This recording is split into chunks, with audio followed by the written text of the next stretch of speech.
My son yelled on New Year's Eve. "Where the hell have you been, you useless old woman? My family's been sitting here hungry for an hour and you haven't even started cooking." He had no idea what was waiting for him. Before we continue, I just want to say thank you for taking the time to hear my story. If you're comfortable, let me know where you're listening from and what time it is where you are. Now let me tell you my story. The front door of my son's house closed behind me with a soft click. It was 6 p.m. on New Year's Eve, and I was holding an envelope from my lawyer's office that had just turned my entire world upside down. My name is Dorothy Morrison. I'm 72 years old. 6 months ago, I was a comfortable widow with a paid-off house, a substantial life insurance settlement from my late husband, and a pension that allowed me to live independently and with dignity. Now, according to the documents in this envelope, I had been systematically robbed of nearly $400,000 by my own son. But I didn't have time to process that yet, because the moment I stepped into the foyer, my son Brian's voice hit me like a physical blow. "Where the hell have you been, you useless old woman?" I looked up to see Brian storming toward me from the dining room, his face red with rage. He was 45 years old, my oldest child, and I barely recognized him anymore. When had he become this person? This angry, entitled stranger who looked at me with contempt instead of love. "My family's been sitting here hungry for an hour and you haven't even started cooking," he shouted, gesturing wildly toward the dining room where I could see his wife Melissa sitting on the couch, scrolling through her phone with a smirk on her face. "I had a doctor's appointment," I said quietly, my hands tightening on the envelope. "I told you this morning." I left a note on the counter. "I don't care about your appointments." Brian's voice rose even louder. "Your job is to cook for this family. We have 12 guests arriving in 30 minutes for our New Year's Eve party, and there's no food ready. What have you been doing all day?" Melissa looked up from her phone, her expression one of calculated disdain. "Honestly, Dorothy, this is unacceptable. We've been waiting for over an hour. The least you could do is be responsible about meal preparation." I stood there in the foyer of the house I'd helped buy, holding the envelope that proved these two people had stolen from me, and something inside me went very still and very cold.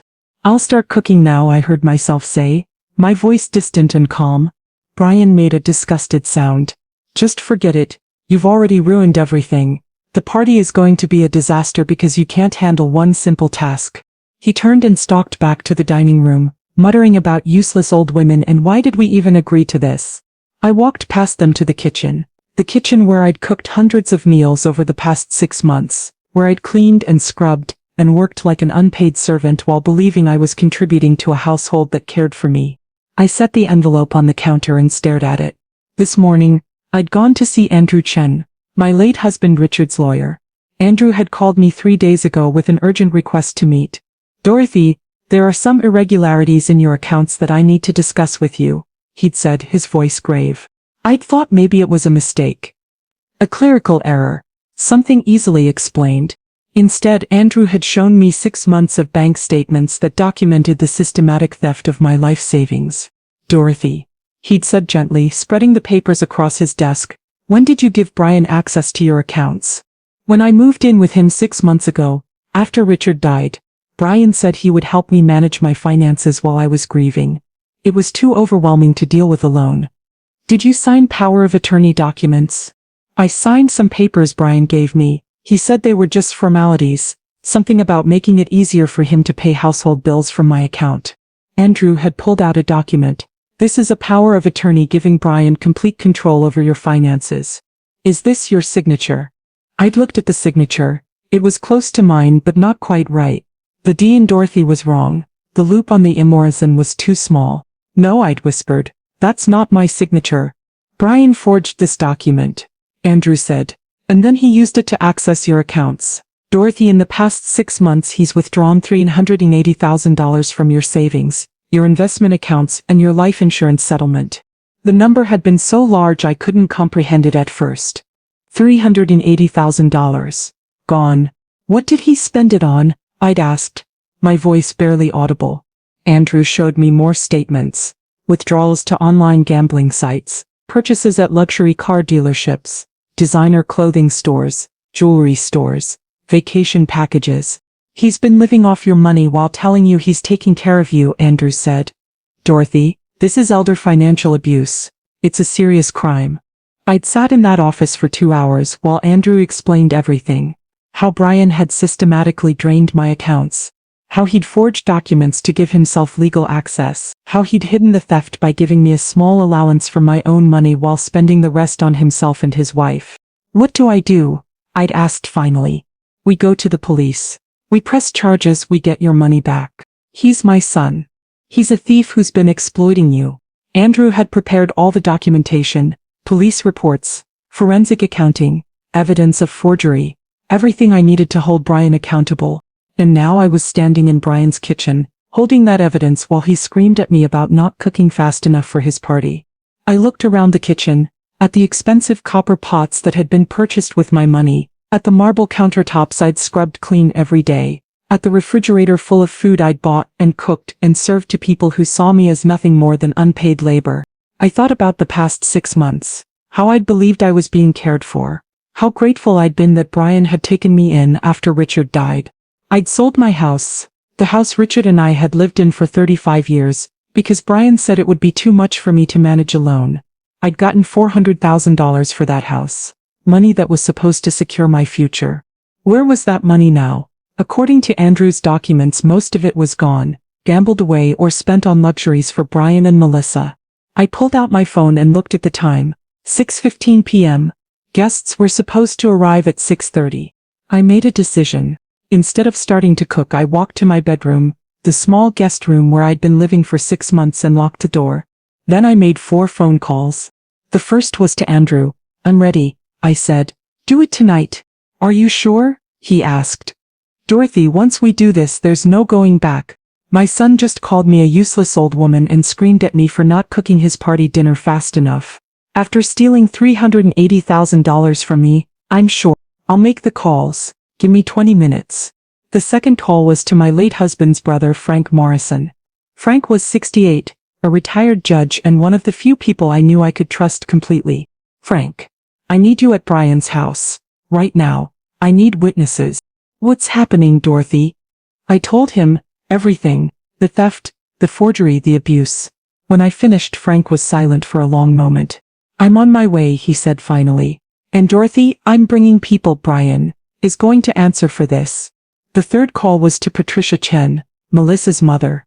I'd met Patricia a few times and found her to be a decent, reasonable woman. She deserved to know what her daughter had been doing. Patricia, this is Dorothy Morrison. I need you to come to Brian and Melissa's house right away. There's something you need to know about your daughter. The fourth call was to my other 2 children, Karen and Tom. I'd barely spoken to them in 6 months because Brian had told me they were having financial troubles and I shouldn't burden them. Mom? Karen answered on the first ring. Is everything okay? No, sweetheart. It's not. Can you and Tom come to Brian's house right away? I need you both here. Of course, we'll be there in 20 minutes. Mom, what's wrong? I'll explain when you get here. Just come quickly. After I hung up, I sat on my bed and waited. I could hear Brian and Melissa in the living room, their voices rising in frustration. Where is she? Brian demanded. The guests are going to be here any minute. Probably hiding in her room, Melissa said with disgust. Useless old bat. I don't know why we agreed to let her live here. For the money, Brian replied, and I could hear the cruel smile in his voice. Once we burn through her accounts, we'll put her in a nursing home. I've already got the papers drawn up. My hands clenched into fists. They were planning to institutionalize me, to take the last of my money and then discard me like trash. How much is left? Melissa asked. About $500,000.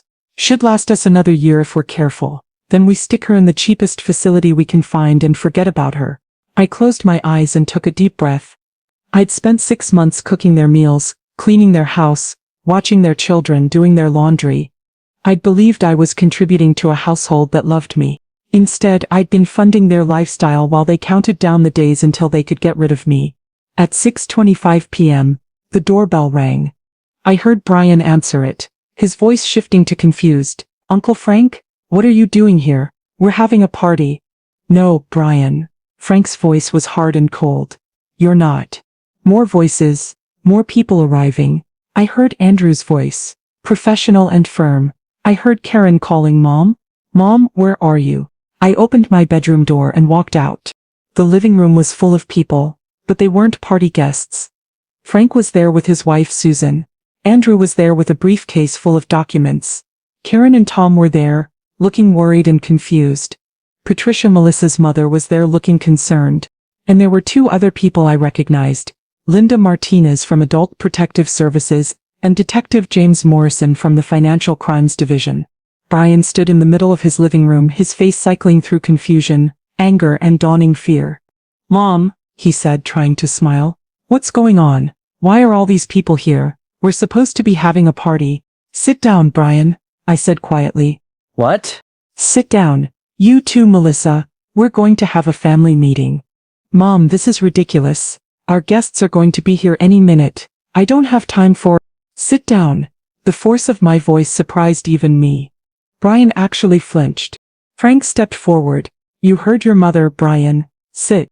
Something in Frank's tone, the voice of a man who'd spent 30 years as a judge, made Brian comply. He and Melissa sat on the couch, looking like children called to the principal's office. I stood at the head of the room, in the space where I'd served countless meals, where I'd been ordered around and criticized and called useless. 6 months ago, I began, my voice steady. I moved in with Brian and Melissa. My husband Richard had just died. I was grieving. I was overwhelmed. Brian said he would take care of me. Karen reached out and took my hand.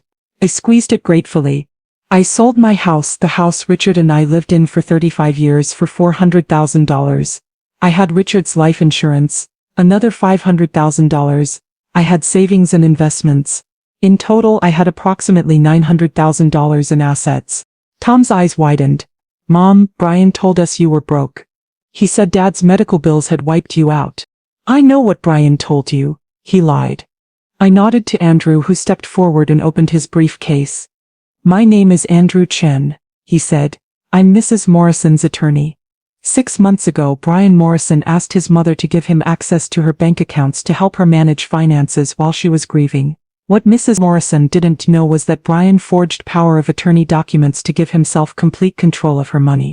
He pulled out documents and spread them on the coffee table: bank statements, withdrawal records, the forged power of attorney. In the past 6 months, Brian Morrison has stolen $380,000 from his mother. The room erupted. Karen gasped. Tom swore. Patricia put her hand over her mouth. Frank's expression went cold with rage. "That's a lie." Brian jumped to his feet. "Mom gave me access. She wanted me to manage her money.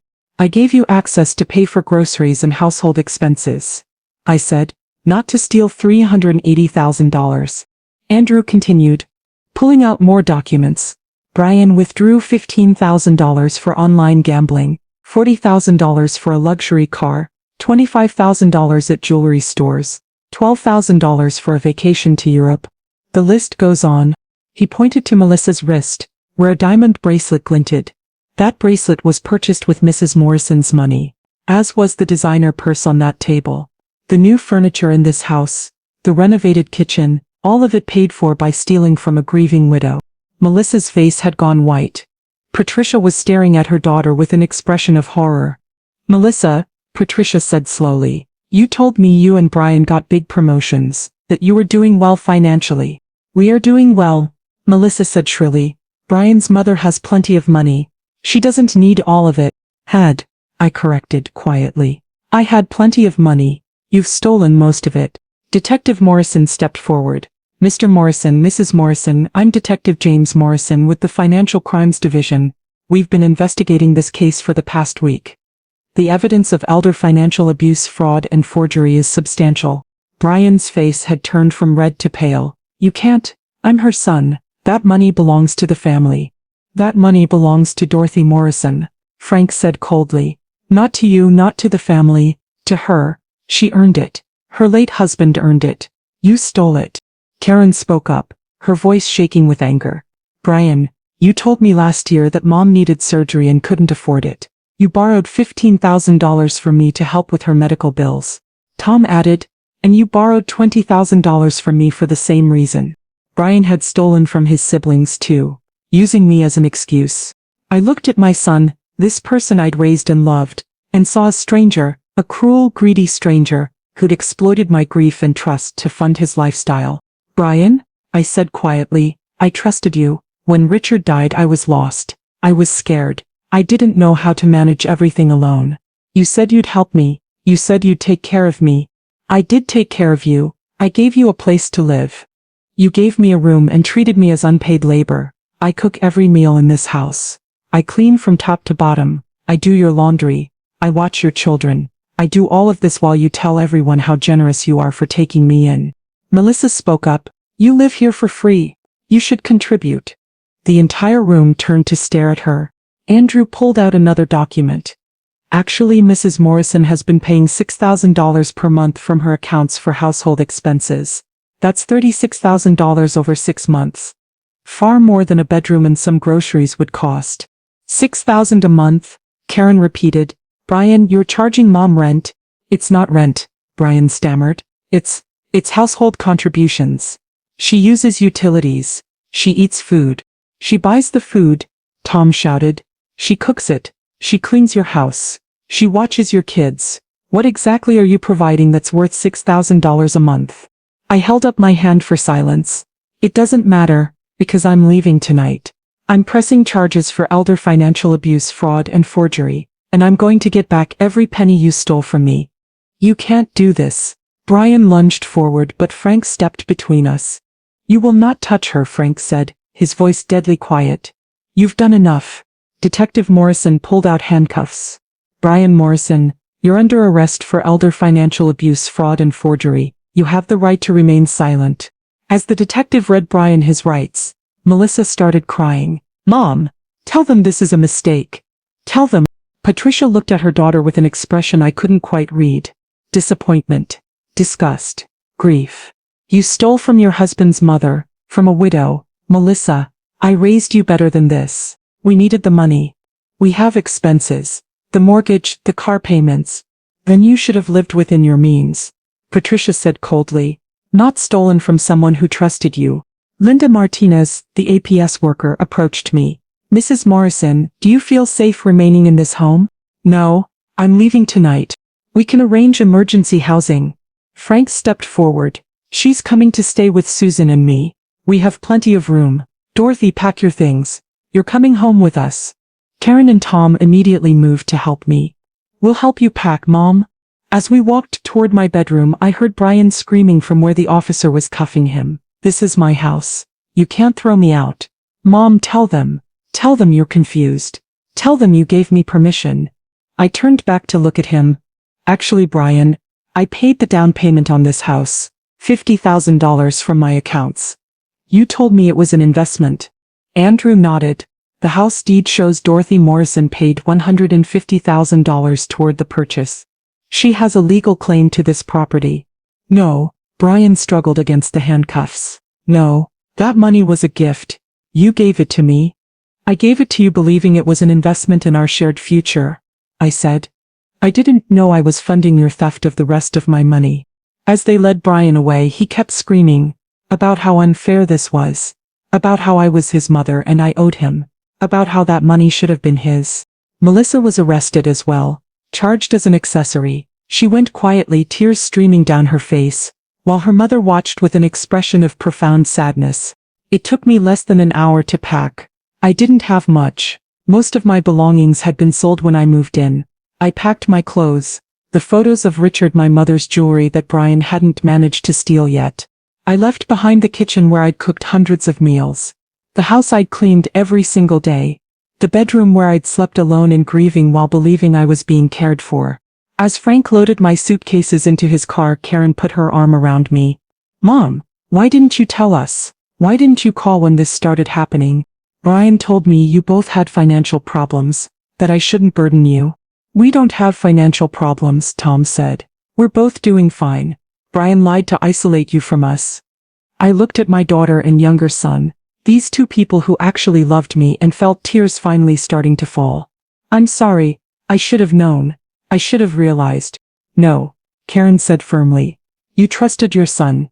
That's not something to apologize for. He should apologize. He's the one who betrayed you.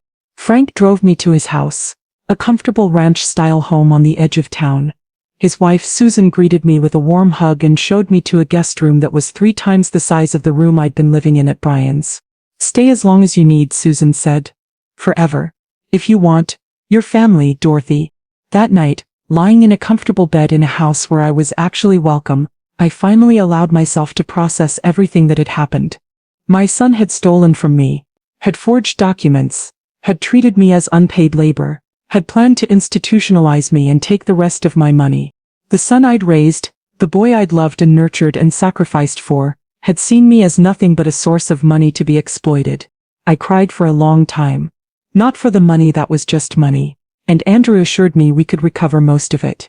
I cried for the relationship I'd thought I had with my son, for the illusion that he cared about me, for the 6 months I'd spent believing I was being taken care of when I was actually being robbed. The next morning I woke to find Karen and Tom in the kitchen with Frank and Susan, making breakfast. "Mom," Tom said when I came in, "we've been talking, you're going to stay here while you figure out what's next, and we're going to help you find a place of your own, if that's what you want. We're also going to help you with the legal case," Karen added. "Andrew says the evidence is strong but you'll need support through the trial." I sat down at the table and looked at my family. My real family. The people who actually cared about me.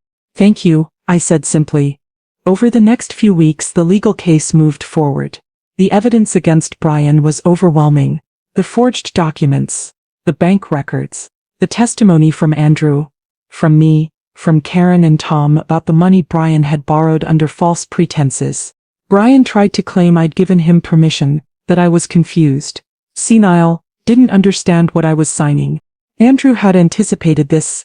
He'd had me evaluated by 3 different doctors who all confirmed I was mentally competent and fully capable of managing my own affairs. The forensic accounting showed exactly where every dollar had gone. Gambling sites, luxury purchases, vacations. Brian and Melissa had lived like millionaires on my stolen money while treating me as a servant. Patricia, Melissa's mother, testified against her own daughter. "I raised her to be honest and kind," she said in court. "What she did to Dorothy Morrison is inexcusable." 2 months after the arrests, Brian's lawyer approached Andrew with a plea deal. Brian would plead guilty to all charges in exchange for a reduced sentence. Andrew called me to discuss it. "The prosecutor is recommending 8 years in prison. Melissa would get 5 years as an accessory. They'd be ordered to pay full restitution every penny they stole, plus interest and penalties." "What do you think I should do?" I asked. "That's your decision, Dorothy. If we go to trial we might get a longer sentence, but a trial would be difficult for you. You'd have to testify, be cross-examined. Ryan's lawyer would try to paint you as confused or vindictive." I thought about it for a long time. Part of me wanted to see Brian face the full consequences of what he'd done, but another part of me just wanted it to be over. "I'll accept the plea deal," I said finally. 8 years is enough time for him to understand what he did, and I want my money back.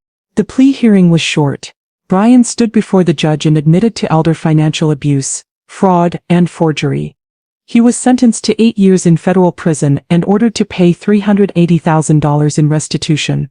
Melissa received 5 years. I sat in the courtroom and watched my son being led away in handcuffs. He looked back at me once, his expression a mixture of rage and disbelief, as if he still couldn't understand why I'd done this to him. He still didn't get it. He still thought he was the victim. After the hearing, Karen, Tom, Frank, and I went to lunch. We didn't talk about Brian or the trial. We talked about the future. "I'm looking at condos," I told them. "Small, manageable. Something I can afford with what's left of my money. When the restitution comes through, you'll have most of your money back." Andrew had told me. The court had frozen Brian and Melissa's assets, including the house I'd helped buy, and everything would be sold to recover what they'd stolen from me.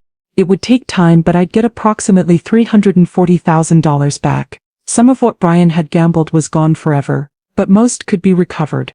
"I'm also thinking about volunteering," I said, "at the senior center, teaching financial literacy, helping other elderly people recognize the signs of financial abuse." Tom smiled. "That's a great idea, Mom. I want something good to come from this," I said. "I want to help people so they don't go through what I went through."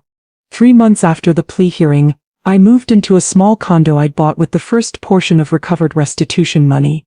It was modest but comfortable. 2 bedrooms, a small kitchen, a balcony with a view of a park. It was mine. Fully paid for. No one could take it from me. Karen and Tom helped me move in. We spent the day unpacking boxes, hanging pictures, making the space feel like home. "It's perfect, Mom." Karen said, standing in the middle of my new living room. It was perfect, because it was mine, because I was safe here, because no one was going to steal from me or exploit me or treat me as unpaid labor. I started volunteering at the senior center 3 days a week. I taught classes on financial literacy, on recognizing elder abuse, on protecting yourself from exploitation. I told my story, the whole story, without shame or embarrassment. How my son had stolen from me, how I'd been treated as a servant, how I'd almost lost everything. And I told them how I'd fought back. The response was overwhelming. Dozens of elderly people approached me with their own stories. Children who were stealing from them, family members who were exploiting them. Cases of financial abuse that no one had recognized or addressed. I helped them connect with lawyers, with adult protective services, with police. I taught them to document everything, to protect their assets, to recognize the warning signs. One woman, probably in her 80s, came up to me after a class with tears in her eyes. My daughter has been taking money from my account for years. I thought I was imagining it. I thought maybe I was confused. But you've helped me see it's real. It's abuse. And I can stop it. You can stop it, I agreed. You have power. You have rights. You don't have to accept abuse from anyone, including your own children. 6 months after I moved into my condo, Andrew called me with good news. Dorothy, the house has been sold. With the proceeds from that, plus the seized assets, we've recovered $32,000 of what was stolen from you. I sat down heavily. Nearly all of my money, back. What about the rest? What Brian gambled is gone. Approximately $38,000. We can't recover that, but everything else is coming back to you.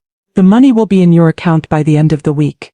I thought about what I would do with that money. I'd live modestly, carefully. I'd protect it this time. No one would ever have access to my accounts again except me.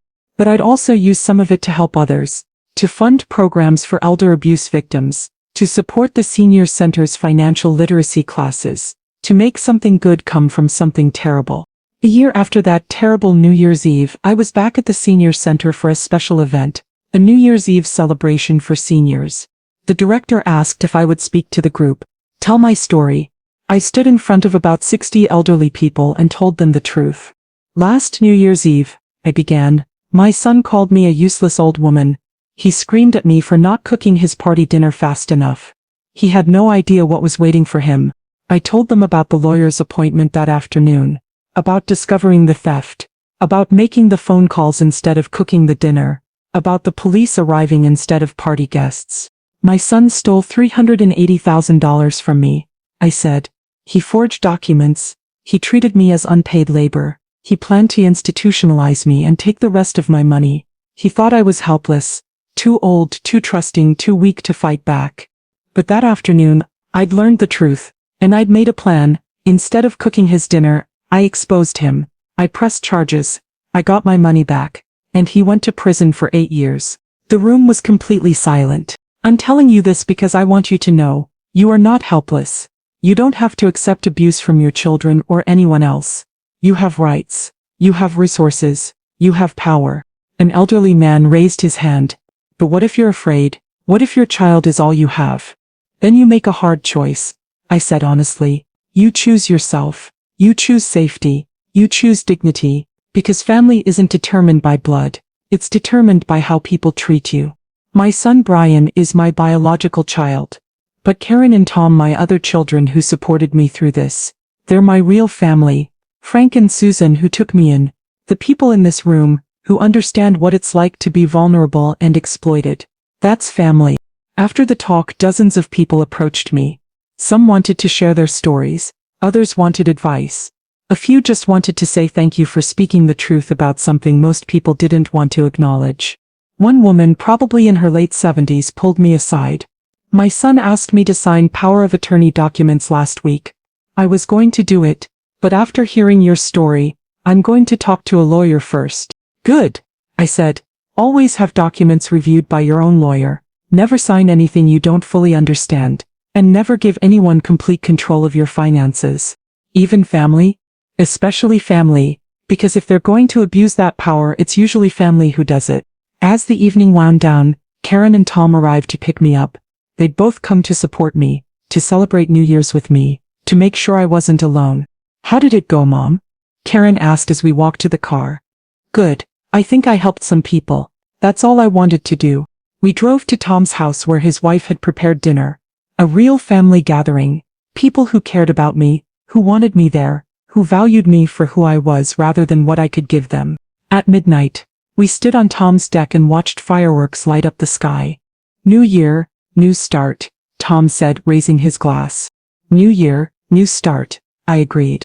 I thought about where I'd been a year ago. Standing in Brian's kitchen holding evidence of his theft, making phone calls that would change everything. I thought about the courage it had taken to fight back, to press charges against my own son, to stand in court and tell the truth about what he'd done. It had been the hardest thing I'd ever done, but it had also been necessary, because I'd learned something important. You can love someone and still protect yourself from them. You can be someone's mother and still hold them accountable for their crimes. You can grieve the relationship you thought you had while accepting the reality of what it actually was. Brian had seen me as weak, exploitable, useless. He'd believed his own words, that I was just a useless old woman whose only value was the money he could steal. But he'd been wrong. I was a woman who'd survived losing her husband, who'd rebuilt her life, who'd recognized abuse and fought back, who'd helped others do the same. I wasn't useless. I was useful to dozens of people who needed someone to show them they had power. I wasn't weak. I was strong enough to stand up to my own son. I wasn't exploitable. I was smart enough to document everything, gather evidence and build a case that sent my abuser to prison. 2 years after that New Year's Eve, I was thriving. I'd helped over 100 elderly abuse victims through the Senior Centers program. I'd recovered all but $38,000 of what Brian had stolen. I'd built a new life that was peaceful, safe, and meaningful. I received letters from Brian occasionally. They came from prison asking for forgiveness, asking me to write to him, asking if I'd visit. I never responded, not out of cruelty but out of self-preservation. Brian had shown me who he really was. He'd stolen from me, abused me, planned to institutionalize me. Forgiveness didn't mean I had to put myself back in a position to be hurt again. One day Karen asked me, "Mom, do you ever regret it? Pressing charges, sending Brian to prison?" I thought about it carefully. No, because if I hadn't done it, he would have continued stealing. He would have put me in a nursing home. He would have taken everything, and then he would have moved on to his next victim. Do you think he's changed, in prison? I don't know, I hope so. But it's not my responsibility to find out. My responsibility was to protect myself, and I did. Tom asked me something similar a few months later. Do you think Brian will ever understand what he did wrong? Probably not, I admitted. People like Brian, narcissists who see others as resources to be exploited, they don't usually develop insight. They just feel sorry for themselves. That's sad. Yes, but it's also freeing. Once I accepted that Brian wasn't going to change, wasn't going to apologize meaningfully, wasn't going to become the son I wanted him to be, I could let go of that hope. I could stop waiting for him to be different and just move on with my life. 3 years after the arrests, I was invited to speak at a state legislative hearing about elder abuse protections. They wanted to strengthen laws, create better reporting mechanisms, provide more resources for victims. I testified about my experience, about how easy it had been for Brian to forge documents and steal from me, about how the systems in place hadn't caught it, about how I'd had to fight to get justice. We need mandatory reporting requirements for financial institutions. I told the committee, when they see unusual withdrawal patterns from elderly customers' accounts, they should be required to investigate. We need better verification processes for power of attorney documents. We need harsher penalties for elder financial abuse. The committee listened. Some seemed genuinely moved. Others looked bored, like this was just another hearing in a long day of hearings. But 2 months later, I got a call from one of the legislators. "Mrs. Morrison, I wanted you to know that your testimony made a difference. We're passing new elder protection laws, stronger penalties for financial abuse, mandatory reporting for banks, better verification for legal documents. It's not everything you asked for, but it's a start." I hung up the phone and cried. Not from sadness but from the knowledge that something good had come from my pain, that other people would be protected because of what I'd been through. 4 years after that terrible New Year's Eve, I stood in my condo looking at the life I'd built. I had a home I owned outright, money in the bank that was protected and safe, work that was meaningful, children who loved me, friends who valued me, a community that respected me.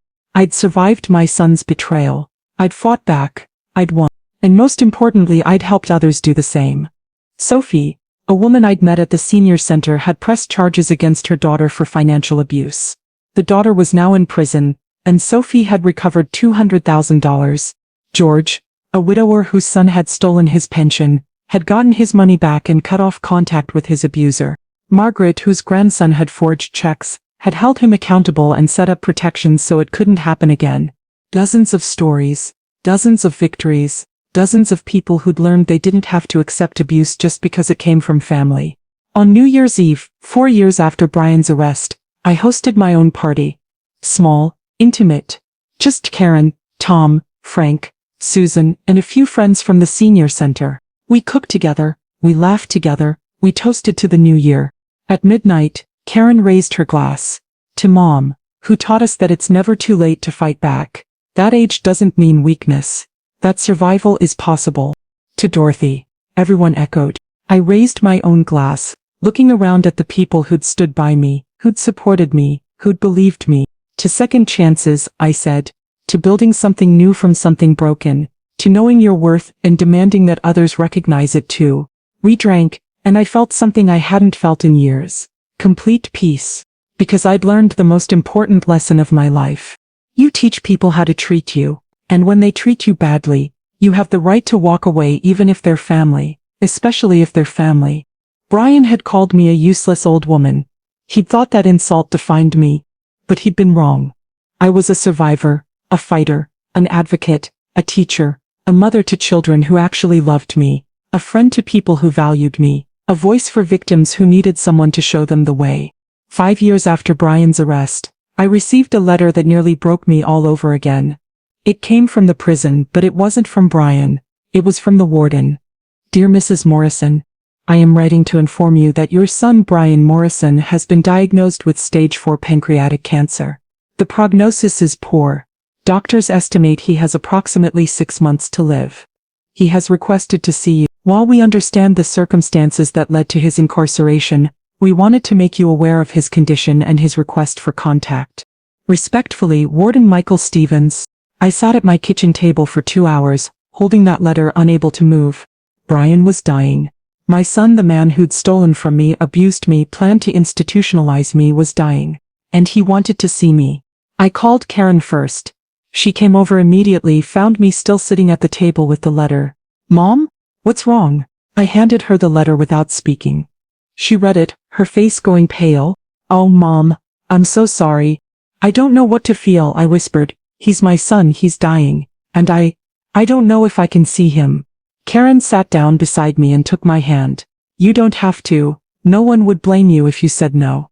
But what if I regret it? What if he dies and I spend the rest of my life wondering if I should have gone? And what if you go and he hurts you again? What if you open yourself up to more pain?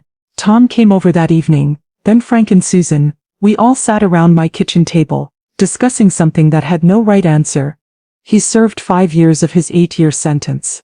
Tom said, the cancer diagnosis will probably lead to compassionate release. He could be out in weeks. Out and dying. I said quietly. Does that change what he did to you? Frank asked gently. Does terminal cancer erase the theft, the abuse, the betrayal? No. But he's still my son. The words hung in the air. He's still my son, the child I'd carried, birthed, raised, loved. Somewhere inside the thief and abuser was the little boy who'd once held my hand and called me mommy. Or was he? Had that boy ever really existed? Or had I just been too blind to see the monster he'd always been? Susan, who'd been quiet until now, spoke softly. Dorothy, I think you need to ask yourself one question. If you see him, what are you hoping for? What do you mean? Are you hoping for an apology? For closure? For him to finally understand what he did? Because if you're hoping for any of those things, you'll probably be disappointed. Dying doesn't automatically make people better. It doesn't give them insight they never had. He might still be the same Brian he's always been. Then why would I go? Maybe you wouldn't go for him. Maybe you'd go for you. To know that you gave him one last chance. To know that you showed compassion even when he didn't deserve it. To know that you're not like him, that you can be the bigger person. I thought about that for a long time.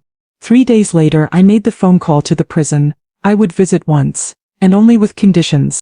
The visit would be supervised. In a private room with the guard present, Brian would not be allowed to ask me for anything. No money, no favors, no help after his release. This was purely a humanitarian visit, nothing more. The warden agreed to all my conditions. Karen insisted on driving me. "You're not doing this alone, Mom." The prison was a 2-hour drive. We barely spoke during the journey. What was there to say? I was about to see my son for the first time in 5 years. The son who destroyed my life. The son who was now dying. I dressed carefully that morning, not like a victim. I wouldn't give Brian that satisfaction, but not celebratory either. Simple, dignified, a woman who'd survived and rebuilt. The prison was exactly as depressing as I'd imagined. Gray concrete walls, heavy security doors, guards with expressionless faces processing us through multiple checkpoints. Finally, we were led to a small visiting room. Karen stayed in the waiting area. This was something I needed to do alone. Brian was already there. I almost didn't recognize him. The man sitting at the table was a ghost of the son I'd known. He'd lost at least 50 pounds. His skin had a grayish pallor. His eyes were sunken, ringed with dark circles. He looked decades older than his 50 years.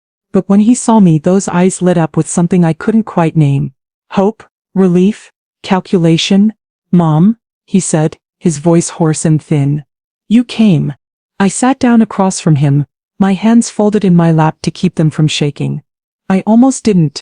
I'm so glad you did. I've been wanting to talk to you for so long. You could have written. I got your letters. You never answered." "No, I didn't." We sat in silence for a moment. The guard stood by the door watching but not listening. "I'm dying," Brian said finally. "I know. 6 months. Maybe less. I'm sorry." And I was. Despite everything he'd done, despite the pain he'd caused, I was sorry that my son was dying at 50 years old. That was the truth I hadn't wanted to face. I could hate what he'd done and still grieve the loss of what might have been. "Mom, I need to tell you something. I need you to know I'm sorry. For everything. I'd been preparing myself for this. For the apology that was supposed to fix everything. But hearing the words, I felt nothing. They were just words. Empty syllables that couldn't undo the past. Are you?" I asked quietly. "Are you sorry for what you did, or are you sorry you got caught? Sorry you're dying in prison instead of spending my money?" He flinched.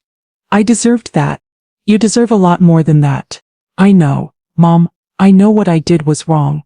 I stole from you. I treated you terribly. I planned." His voice broke. "I planned to put you in a home and forget about you. Like you were garbage instead of my mother." Tears were running down his face now. Real tears. As far as I could tell, but I'd been fooled by Brian's performances before. "Why?" I asked. "That's what I've never understood. Why did you do it?" "I would have helped you if you'd needed money. I would have supported you if you'd been honest about your problems. Why did you have to steal? Why did you have to abuse me?" Brian was quiet for a long time. When he finally spoke, his voice was barely a whisper. "Because I felt entitled to it. Dad left everything to you and I thought that was unfair. You were old, sorry, but that's what I thought, and I was young with a life to live. I had expenses, debts, a lifestyle to maintain, and you had all this money just sitting there. So you decided to take it. At first I just wanted to borrow some. I was going to pay it back. But then it was so easy. You trusted me completely. You signed whatever I put in front of you, and the money kept coming and I kept taking it, and I told myself I deserved it, that it was going to be mine eventually anyway. So what did it matter if I took it now? And the abuse? Calling me useless? Treating me like a servant?" His face crumpled. "I had to make you smaller in my mind. I had to convince myself you didn't matter, that you weren't really a person with feelings and rights. Because if I saw you as my mother, as a human being, I couldn't justify what I was doing. So I turned you into this object, an obstacle, something in my way." The honesty was brutal, painful, and somehow, exactly what I needed to hear. "Thank you for telling me the truth," I said. "Does it change anything? Can you forgive me?" I looked at my dying son and felt something crack open inside my chest. Not forgiveness. I wasn't sure I'd ever truly forgive what he'd done. But something else. Something complicated and painful and deeply human. "I don't know if I can forgive you, Brian," What you did nearly destroyed me. You didn't just steal money, you stole my sense of safety, my ability to trust, my peace of mind. You made me doubt my own judgment. You made me feel worthless. I know. I'm so sorry. But I can tell you this. I don't hate you. I'm angry at you. I'm hurt by you. But I don't hate you, because hatred would mean you still have power over me. And I won't give you that. What about when I die? Will you come to the funeral? The question caught me off guard. I don't know. I understand. I don't deserve to have you there. But Mom, can I ask you one thing? Not for money or help or anything like that. Just, can I ask you to tell Sophie about me, my daughter? I'd almost forgotten about Brian's daughter from his first marriage, a girl he'd barely seen in years who'd been raised by her maternal grandparents after her mother's death. Sophie is 21 now, I said. I saw her last month actually. She's doing well, in college, studying engineering.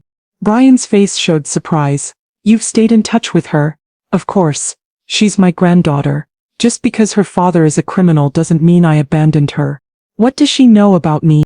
The truth, that you stole from me, that you went to prison, that you're not the man she thought you were. Does she hate me? I thought about Sophie, bright, determined Sophie who'd dealt with so much loss in her young life. She's disappointed, hurt, angry. But I don't think she hates you. I think she's just sad about what could have been. Will you tell her I asked about her? That I thought about her? I'll tell her we spoke. What she does with that information is up to her. We talked for another 30 minutes. Not about deep things. Those had all been said. We talked about small things. The weather, books he'd been reading, the programs I ran at the senior center. It felt surreal. Sitting across from my son, the man who'd victimized me, having a normal conversation as if we were normal people with a normal relationship. But we weren't normal. We would never be normal again.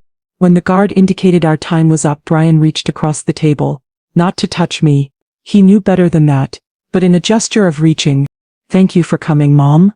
I know I don't deserve it, but thank you. I stood up. Goodbye, Brian. Will you come again, before I die? I don't know. I understand. As I walked out of that visiting room, I felt something I hadn't expected. Relief. Not because the visit had gone well, or because Brian had apologized, but because I'd done it. I'd faced my abuser. I'd listened to his explanations. I'd shown compassion without compromising my boundaries. I'd proven to myself that I could be in the same room with him and not fall apart. Karen was waiting in the parking lot. She took one look at my face and pulled me into a hug. How was it? Terrible. And necessary. And I don't know if I'll ever do it again, but I'm glad I did it this once. On the drive home, I told Karen everything. The apology. Brian's explanation of why he'd done it. His request about Sophie. Are you going to tell Sophie? Karen asked. Yes. She deserves to know her father asked about her. What she does with that information is her choice. That evening I called Sophie. She was in her dorm room taking a break from studying. Grandma, how are you? I'm okay, sweetheart. I have something to tell you. I saw your father today. Silence. Then, quietly, how is he? He's dying. Pancreatic cancer. 6 months, maybe less. Oh. Sophie's voice was small, confused. I don't know how to feel about that. That's okay, you don't have to know. There's no right way to feel when your father is dying, especially when your father is someone who hurt people. Did he ask about me? He did. He wanted me to tell you he thinks about you. Does he want to see me? He didn't say that specifically, but I suspect he would, if you wanted to. Sophie was quiet for a long moment. I don't think I do. Does that make me a bad person? No, sweetheart. It makes you someone with healthy boundaries. You don't owe your father a deathbed reconciliation. You don't owe him anything. But what if I regret it? What if he dies and I wish I'd said goodbye? That's a risk. But it's also a risk that seeing him might hurt you more than it helps. Only you can decide which risk feels right. In the end, Sophie decided not to visit. I've made my peace with not having a father, she told me. I don't need to see him dying to get closure. I already have closure. I was proud of her for knowing herself well enough to make that choice. Brian was released on compassionate grounds 6 weeks after my visit. He went to live with Melissa's sister. Melissa herself was still in prison, serving the remainder of her sentence. I heard about his decline through Karen, who heard it from Tom, who heard it from someone who knew the sister. Brian was deteriorating quickly. The cancer was aggressive. He was in hospice care. Part of me wanted to visit again. The mother part, the part that remembered holding him as a baby, teaching him to read, bandaging his scraped knees. But the survivor part, the part that had fought so hard to rebuild my life, said no, you've given enough, you don't owe him more suffering. I listened to the survivor. 3 months after his release, I got the call. Brian had died. The funeral would be small, private. I was welcome to attend if I chose. I chose not to. Instead, on the day of Brian's funeral, I went to the senior center. I taught my regular financial literacy class. I helped 3 different people file police reports for financial abuse by family members. I did the work that gave my life meaning. That evening, Karen came to my condo. She'd gone to the funeral to represent the family. How was it? I asked. Sad. There were maybe 15 people there. Melissa's sister, some people from Brian's work. Sophie didn't come. I know. She called me this morning. She's at peace with her decision. Are you at peace with yours? I thought about it. Yes. I said goodbye to Brian a long time ago. Not when he died, but when I realized who he really was. The funeral would have been for a stranger. The son I thought I had died years before the man did. Karen nodded. Melissa's sister asked if you were coming. When I said no, she said she understood. She said Melissa knows what they did was unforgivable. Is Melissa still in prison? Another 1.5 years. She's been model prisoner apparently, taking classes, staying out of trouble. Good for her. We sat quietly for a while, drinking tea, watching the sun set through my window. Mom, Karen said eventually, I need to tell you something. I'm proud of you, for how you handled all of this, for fighting back, for protecting yourself, for showing compassion even when it wasn't deserved. You taught me something important. What's that? That love doesn't mean accepting abuse. That you can care about someone and still hold them accountable. That being kind doesn't mean being a doormat. I squeezed her hand. You and Tom are proof that I did something right as a mother. Brian's choices were his own. But you two, you're proof that love and boundaries can coexist. A week after Brian's death, I received a package. It was from Melissa's sister with a note. Mrs. Morrison, I found this among Brian's possessions. I thought you should have it. Inside was a letter. Brian's handwriting, shaky and weak, written shortly before he died. Mom, if you're reading this, I'm gone. I don't know if you came to the funeral. I hope you did, but I understand if you didn't. I spent the last months of my life thinking about what I did to you, not because I was dying, though that certainly focused my mind, but because I finally had time to be honest with myself. I destroyed you, or I tried to. I took your money, your dignity, your peace of mind. I treated you like garbage when you were grieving and vulnerable. I planned to rob you of every last penny, and then discard you. And why? Because I was greedy. Because I was selfish. Because I felt entitled to something that wasn't mine. There's no excuse for what I did. No justification. I was a monster who happened to be your son. I don't expect forgiveness. I don't deserve it. But I want you to know that I died understanding exactly what I'd done. I died knowing I'd hurt the one person who'd always loved me unconditionally. I died with that guilt. I hope that means something to you. Not because it earns me forgiveness, but because maybe it proves that you got through to me. That somewhere in the wreckage of who I became, a small piece of the son you raised still existed. Take care of yourself, Mom. Keep helping people. Keep fighting for people who can't fight for themselves. Keep being the person I should have been. I'm sorry for everything, Brian. I read the letter 3 times, tears streaming down my face. It didn't change anything. It didn't undo the pain or erase the betrayal, but it was something. It was acknowledgement, understanding, a final honest reckoning from a man who'd spent most of his life lying to himself and others. I put the letter in a box with all the other documents from that terrible time, the evidence of theft, the court records, the police reports, all the proof of what had happened to me and how I'd survived. Someday maybe I'd donate it all to an advocacy organization, let them use my story to teach others, to show that survival was possible, that fighting back was worth it. But for now I kept it private, a record of the worst time in my life and the strength I'd found to overcome it. 6 years after Brian's arrest, 7 months after his death, I stood in front of a crowd of 200 people at a national conference on elder abuse. My name is Dorothy Morrison, I began.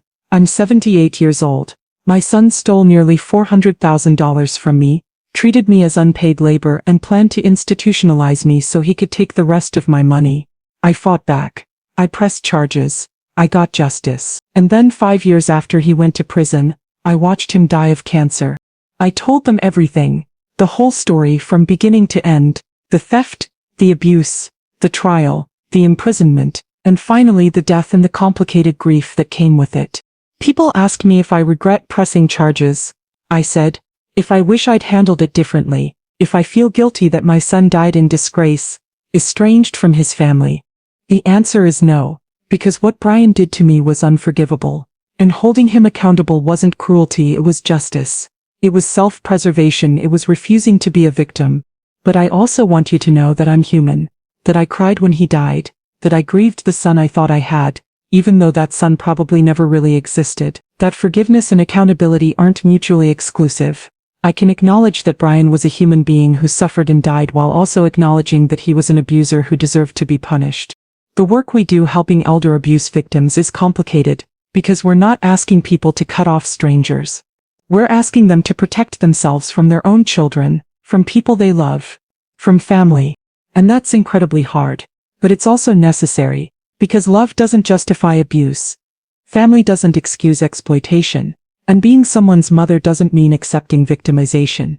The standing ovation lasted 3 minutes. Afterward, at least 50 people came up to share their stories, to thank me, to ask for advice. And I helped every single one of them. Because that's who I am now. Not Brian's victim. Not the useless old woman he called me on that New Year's Eve so long ago. I'm Dorothy Morrison. I'm a survivor, an advocate, a fighter. And I'm still here, still standing, still helping others find the strength I found when I needed it most. Brian is gone. But the work continues. The fight continues. And I'll keep fighting until every elderly person knows they have power, they have rights, they have worth. Because we're not useless. We're not helpless. We're not victims. We're survivors. And we're stronger than anyone who tries to exploit us could ever imagine. I'm 78 years old now. I've been volunteering at the Senior Center for 6 years. I've helped hundreds of people recognize and escape financial abuse. I've testified before state legislatures. I've been featured in documentaries about elder abuse. But the work that means the most to me is the quiet conversations. The elderly woman who pulls me aside after a class and whispers, "My daughter is doing exactly what your son did. And I didn't know I could stop it." The man who calls me crying because he finally had the courage to press charges against his son who'd been stealing his Social Security checks. The granddaughter who thanks me because I helped her grandmother escape an abusive situation with her own children. These are the victories that matter, not the big speeches or the legislative changes. Though those matter too, but the individual lives saved, the individual people who learned they had power. On New Year's Eve, 6 years after Brian's arrest, I hosted another party at my condo. Bigger this time, Karen and Tom with their families. Frank and Susan. A dozen friends from the Senior Center. People I'd helped over the years who'd become friends. We cooked together, laughed together, told stories. At midnight we raised our glasses. To Dorothy, someone said. Who taught us that it's never too late to fight back. To second chances, someone else added. To choosing yourself, a third person said. I raised my own glass, looking around at this chosen family. These people who'd stood by me, supported me, believed in me. To all of us, I said, every person in this room has survived something, has fought back against something, has chosen to keep going when it would have been easier to give up. We're all survivors. We're all fighters. And together we're unstoppable. As we drank and the fireworks started outside, I thought about the journey that had brought me here. 6 years ago, I'd been a grieving widow being exploited by her own son. Living in a house where I was treated as a servant, being robbed of my life savings, being called useless. Now I was a homeowner, an advocate, a teacher. I was surrounded by people who loved me. I was doing work that mattered. I was living a life of purpose and meaning. Brian had tried to destroy me. And in some ways he had destroyed the person I used to be. The naive woman who trusted blindly, who believed family could do no wrong, who put everyone else's needs before her own. But from those ashes I'd built something stronger. Someone stronger. I wasn't the Dorothy who'd moved into Brian's house 6 years ago. That Dorothy was gone. I was someone new. Someone who knew her worth. someone who set boundaries, someone who fought back, and I would spend the rest of my life making sure other elderly people knew they could do the same, because that's what Brian had given me. In the end, not intentionally, he'd only wanted to take, but through his cruelty, his theft, his abuse, he'd inadvertently given me a purpose. He'd shown me that abuse could happen to anyone, that even smart, capable people could be exploited. That family didn't always mean safety. And in learning those hard truths, I'd found my calling to help others learn them too, before it was too late. I'm Dorothy Morrison. I'm 78 years old. My son called me a useless old woman, but I proved him wrong. Every single day I prove him wrong, and I'll keep proving him wrong for as long as I'm alive. Because I'm not useless, I'm essential, to the people I help, to the community I serve, to the family I've built. And that's the greatest revenge of all. Not that Brian went to prison, not that he died young, but that I lived, that I thrived, that I turned his cruelty into something beautiful. I took his worst insult and made it meaningless. Because I am anything but useless. I am powerful. I am worthy. I am enough. And so is every elderly person who's ever been told they're not. That's my message. That's my mission. That's my legacy. Brian may have been my son, but this work helping others, empowering others, showing others they have strength. This is my true family. This is who I was meant to be. And I wouldn't change it for anything.